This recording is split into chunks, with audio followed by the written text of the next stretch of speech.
Kita beralih ke informasi pilkada serentak. Hasil hitung cepat lembaga survei yang menunjukkan angka golput hingga mencapai 46,91%. Di pilkada Jakarta 2024 kemarin dinilai karena kurangnya pesona para kandidat yang tidak menarik bagi mayoritas pemilih.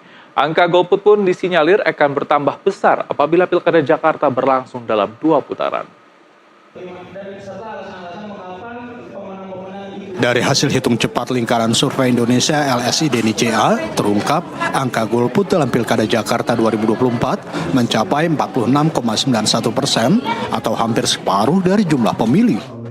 Peneliti LSI DNICA, Aji Alfarabi mengungkapkan 30 hingga 47% warga memilih tak hadir di tempat pemungutan suara didasari beberapa faktor, diantaranya dari pesona para kandidat yang bertarung dianggap kurang menarik, sementara kandidat yang menjadi favorit justru tidak ikut berkontestasi di Pilkada Jakarta, sehingga kandidat saat ini dinilai masih di bawah kesukaan para pemilih, seperti mantan Gubernur Jakarta Anies Baswedan dan Basuki Cahayapurnama alias Ahok.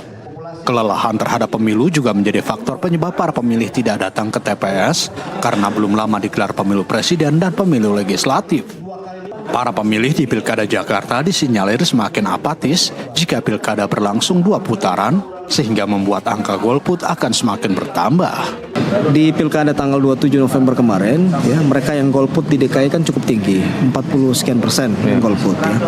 Nah, kalau kemudian terjadi putaran kedua, ya, kita menduga, ya, secara pengalaman kita maupun secara teori ya, bahwa ada kemungkinan kecenderungan golputnya akan makin lebih tinggi karena orang nggak punya pilihan lagi selain 2 calon itu ya.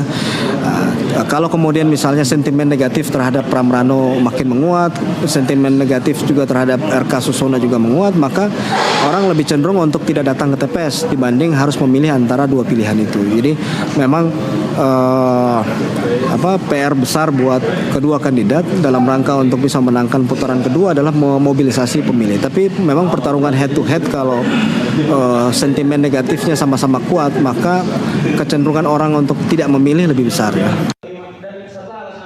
Seperti diketahui, hasil rekapitulasi perolehan suara Pilgub Jakarta saat ini baru diselesaikan hingga tingkat kota, di mana di kota administrasi Jakarta Timur telah terhitung tingkat partisipasi pemilih sebesar 60,04%. Dari Jakarta, Saiful Anwar, jurnalis NTV melaporkan.